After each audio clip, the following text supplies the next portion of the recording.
మీ శ్రేయస్సు కోసం చేసే పూజలు, హోమాలు, యజ్ఞాలు ఇప్పుడు ఒక్క క్లిక్ దూరంలో వేదమందిర్.com. ఓం గం గణపతియే నమః. స్వర్ణలక్ష్మి నమస్తే అస్తు. పరబ్రహ్మ స్వరూపిణి రాజ్యం దేహి ధనం దేహి సర్వకామాంచ దేహి మే. 12 రాసుల వారికి లక్ష్మి, స్వర్ణలక్ష్మి అమ్మవారి యొక్క కృపా కటాక్షం వలన ప్రతి ఒక్కళ్ళకి ఆత్మజ్ఞానం కలిగి ఉండాలి. తద్వారా ప్రతి నిమిషం ప్రతి సందర్భంలోనూ సంతోషంగా ఉత్సాహంగా ఉండే విధంగా అమ్మవారికి అందరినీ ఆశీర్వదించాలని, అంతేకాకుండా రాజ్యం దేహి, మన అందరికీ మంచి పదవి, ఉన్నతమైన స్థితి, ఒక అధికారం, దర్పం అన్ని కలిగించాలని, దానితో పాటు స్వర్ణలక్ష్మి అమ్మవారు ప్రతి ఒక్కరికి ధన ప్రవాహాన్ని కలిగించాలని, ఫైనల్ గా సర్వకామాంచ దేహిమే, మనం అనుకున్న ప్రతి కోరిక కూడాను ఇమ్మీడియట్ గా తక్షణమే అమ్మవారు మనకి నెరవేర్చాలని చెప్పేసి అమ్మవారు ప్రార్థన చేస్తూ, గణపతిని కూడా మనం చేసే ప్రతి దానిలోనూ మనకి బుద్ధి సిద్ధి, చక్కటి విజయాన్ని, ఒక మంచి వివేకాన్ని కలిగించాలని, సత్ డెసిషన్స్, మంచి నిర్ణయాలు తీసుకునే విధంగా మనకి గణపతి మనకి కృప ఉండాలని చెప్పేసి ప్రార్థన చేస్తూ, మనం ఈ రోజు టాపిక్ చూసుకుంటే సూర్యుడు వృషభ రాశి నుంచి మిథున రాశిలోకి మారుతూ ఉన్నారు. దీనిని మనకి మిథున సంక్రమణ అంటారు. అంటే ఇది 12 రోజులు ఉంటుంది ఈ సంక్రమణ. మనకి మకర సంక్రమణ,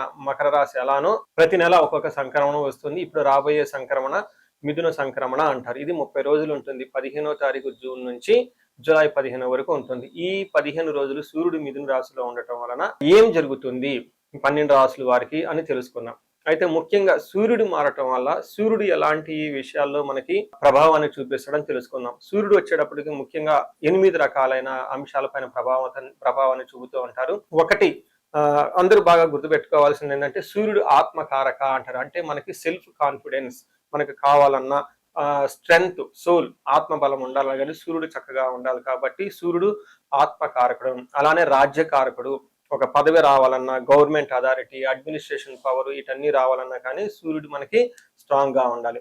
అలానే పితృకారకుడు, father related elders, mentors, boss, వీళ్ళందరినీ కూడా మనకి సూర్యుడే రిప్రజెంటేషన్ చేస్తూ ఉంటారు. యశస్సు, కీర్తి ప్రతిష్టలు, గుర్తింపు, కొంతమందికి గుర్తింపు ఉంటుంది ఏ పని చేసినా, కొంతమందికి ఏ పని చేసినా గుర్తింపు అనేది ఉండదు. ఈ గుర్తింపు లేకపోవడం కూడా కారణం కూడా సూర్యుడు వాళ్ళ జాతకంలో సరిగ్గా లేకపోవడం అని గమనించుకోవాలి. పదవి, అధికారం, అంటే మీకు ఒక స్టేటస్, అంటే ఒక లేబుల్, మేనేజర్ నుంచి హైయర్ మేనేజర్, వైస్ ప్రెసిడెంట్, ఇలా ఒక్కొక్క లెవెల్ బై లెవెల్ ఎదుగుతూ ఉంటారు. అలాంటి పదవి, పొజిషన్ మీకు రావడానికి కూడా కారణం సూర్యుడు అని తెలుసుకోవాలి. అంతేకాకుండా అధికారం, పవర్, లీడర్షిప్, కమాండింగ్ పవర్, మీరు ఒక పని చెప్తే ఎదుటి వాళ్ళు చేయగల సామర్థ్యం అంతా కూడాను సూర్యుడు మెట్టే మీ జాతకంలో డిసైడ్ అవుతూ ఉంటుంది. తేజస్సు, ఆరోగ్యం, మంచి గ్లోరీ ఉంటుంది, మీకు ఎనర్జీ ఉండాలి, బ్రిలియన్స్, చాలా చక్కగా మీ ఫేస్ అంతా ఎప్పుడు కలగా ఉత్సాహంగా ఉండాలి, దానికి కూడా కారకుడు సూర్యుడు.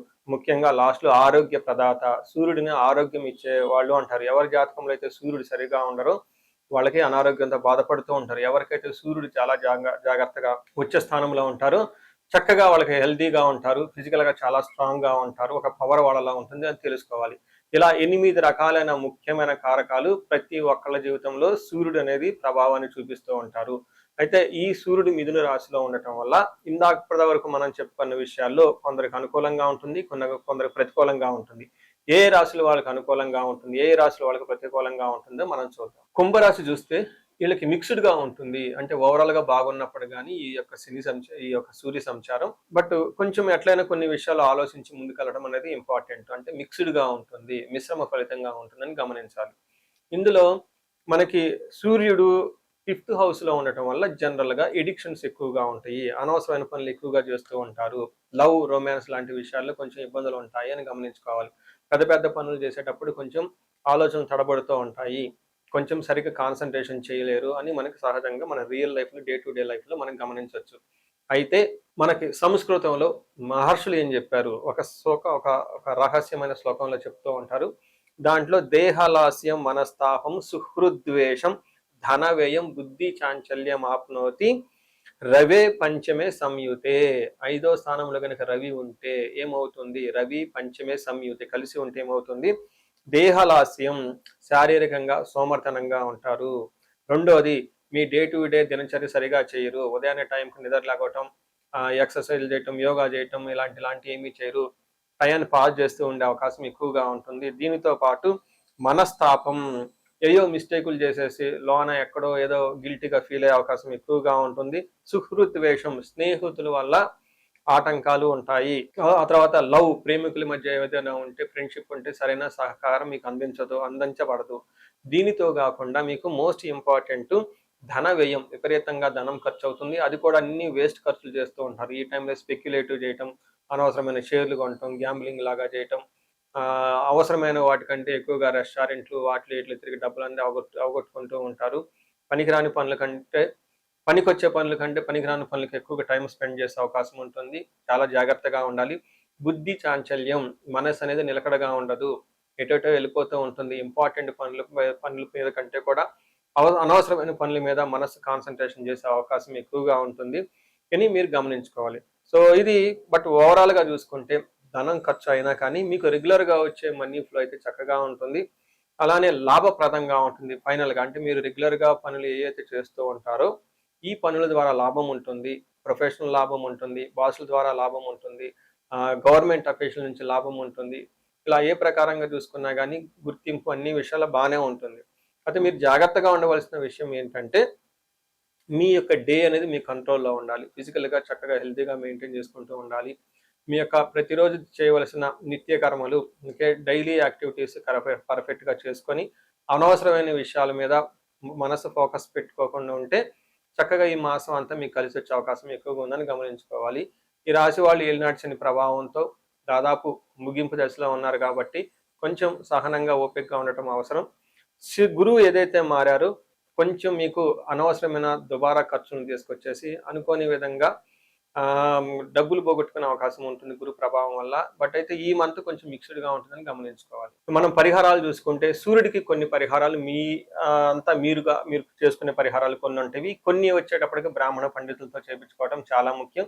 కొన్ని క్షేత్ర దర్శనాలు కూడా చేసుకోవడం చాలా చాలా ఇంపార్టెంట్. ముందు ముఖ్యంగా సెల్ఫ్ రెమెడీస్ అంటారు. మీరంతా స్వయంగా చేసుకునే పరిహారాలు కొన్ని ఉంటాయి. అందులో ముఖ్యంగా చూసుకుంటే సూర్య నమస్కారాలు చేయడం చాలా ఇంపార్టెంట్. సూర్య అష్టకం చదవటము లేదా ఆదిత్య హృదయ స్తోత్రం చదవటం కూడా చాలా ఇంపార్టెంట్. ఎప్పుడైతే ఆదిత్య ఉదయ స్తోత్రము, హనుమాన్ కార్యసిద్ధి మంత్ర రెండు కలిపి కనుక చదువుగలిగితే ఇంకా చాలా మంచి రిజల్ట్ ఉంటుంది. సో ఇక్కడ ఆదిత్య హృదయ స్తోత్రంతో పాటు హనుమాన్ చాలీసా కానీ, హనుమాన్ కార్యసిద్ధి మంత్రం కానీ చదువుకుంటే ఇంకా చక్కటి మంచి రిజల్ట్ వస్తుంది. సో ఇవన్నీ మీరు చేసుకునే మీ వరకు మీరు చేసుకోవచ్చు. ఇంకా టెంపుల్స్కి వెళ్ళేసి అక్కడ నవగ్రహాల చుట్టూ తిరిగి గోధుమలు గనక దానం చేయగలిగితే, సద్బ్రాహ్మణులకి, సత్పురుషులకి చేయగలిగితే ఇంకా మీకు చక్కటి మంచి రిజల్ట్ వస్తుందని గమనించుకోవాలి. సో అది మీ వరకు చేసుకోగలుగుతారు. మీ ద్వారా కాకుండా కొన్ని సమస్య తీవ్రంగా ఉంటే పండితులను కలిసి లేదంటే మా ద్వారా అపాయింట్మెంట్ తీసుకొని జాతక చక్రం కూడా చూపించుకొని చేపించుకోవడం చాలా ఉత్తమం. ఇందులో ముఖ్యంగా సూర్యుడికి సంపూర్ణమైన శాంతులు చేయాల్సి ఉంటుంది. గ్రహ శాంతి అంటారు. ఈ గ్రహ శాంతిలో సూర్యుడికి జపాలు, దానాలు, తర్పణాలు, హోమాలు ఇవన్నీ చేస్తూ ఉండాలి. వీటితో పాటుగా ఇంకా మీ యొక్క ఇండివిడ్యువల్ జాతకం చూపించుకోవడం చాలా చాలా ముఖ్యం. ఎవరికైతే మీ యొక్క ఇండివిడ్యువల్ లైఫ్లో మీకు ఏజ్ 35 to 45 మధ్యలో ఉండి 40 years ± ఉన్న వాళ్ళకి ఎక్కడైనా మీకు లైఫ్ స్టాగ్నేటెడ్ కనిపించింది, అప్పటిదాకా సక్సెస్ఫుల్ ట్రాక్ రికార్డు ఉండి ఇక్కడ ఎందుకో ఆగిపోయారు, గ్రోత్ లేదని మీకు అనిపిస్తే ఒక్కసారి కాల్ చేసి అపాయింట్మెంట్ తీసుకోండి. మీ జాతకం చెక్ చేసుకోండి. నేను 35 to 45 ఏజ్ గ్రూప్ రీసెర్చ్ గ్రూప్గా చేస్తూ ఉన్నాను. చాలా మంది పీపుల్ మిడ్ లైఫ్ క్రైసిస్ అని చెప్పేసి ఇక్కడ ఆగిపోతూ ఉంటారు. చాలా మందికి డైవర్స్ అవుతూ ఉంటుంది. సడన్ గా కెరీర్లో బ్రేక్ వస్తూ ఉంటుంది. సో ఈ మిడ్ లైఫ్ క్రైసిస్ ని మన ఆస్ట్రాలజీ, వేదిక్ ఆస్ట్రాలజీ ఎలా డీల్ చేస్తుంది, దాంట్లో ఏమేమి ఉంటాయి అని చెప్పి తెలుసుకోవచ్చు. ముఖ్యంగా జ్యోతిష శాస్త్రం ప్రకారం గ్రహ శాంతులు అని ఉంటాయి, గ్రహ దోషాలు అని ఉంటుంది. మీ యొక్క దశలు తెలుసుకొని వీటిల్లో ఏదైనా ఒక గ్రహం దోషం ఉండటం అయితే మీరు స్టాగ్నెంటెడ్ అయిపోతారు. దాన్ని ఎలా బయటకు రావాలని పరిహారాలు తెలుసుకోవాలి. వీటితో పాటుగా మీకు ఏమైనా శాపాలు ఉంటే, పితృశాపం, కాలసర్ప దోషము, ఇలా మాతృశాపం, స్త్రీ శాపం, ఏమైనా యాక్టివ్గా శాపాలు ఉన్నాయా, ఈ శాపాలు ఉండటం వల్ల కూడాను మీరు లైఫ్లో గ్రోత్ లేకుండా ఆగిపోయే అవకాశం ఉంటుంది. సో ఎవరికైనా సరే ఎలాంటి ప్రాబ్లం ఉన్నా, ధనానికి ఇబ్బంది పడిపోతూ ఉంటే స్వర్ణలక్ష్మి విశేష హోమం చేయించుకోండి. మీకు వీసా స్టాంపింగ్, H1B, లైక్ ఎక్కడన్నా ఉద్యోగంలో ఎక్కడన్నా బ్రేక్లు వచ్చి ఆగిపోతూ ఉన్నా, లేదంటే ఫైనల్ రౌండ్ దాకా వచ్చి మధ్యలో ఎక్కడన్నా ఆగిపోయినా కానీ మీకు ఇలాంటి వాళ్ళకు కూడాను మన్యు పాశుపత అభిషేకము, రుద్రాభిషేకం చేయించుకోవడం చాలా చాలా ఇంపార్టెంట్. భార్యాభర్తల మధ్య గొడవలకు అన్యోన్య దాంపత్య పాశుపతం చేయించుకోవటం. ఎవరికైనా సర్పాలు, కాలసర్ప దోషాలు, మహాకాలసర్ప దోషాలు అంటే కాలసర్ప దోష నివారణ పూజలు, పితృదోష నివారణ పూజలు మీ యొక్క జాతకం చూసుకొని ఇవన్నీ చేసుకోవటం వల్ల జీవితంలో 10 రెట్లు ఖచ్చితంగా వెళ్ళే అవకాశం ఎక్కువగా ఉంటుందని గమనించుకోవాలి. మీ అందరికి అష్టైశ్వర్యాలు కలగాలని, భోగభాగ్యాలు కలగాలని చెప్పేసి కోరుకుంటున్నాను. నమస్తే.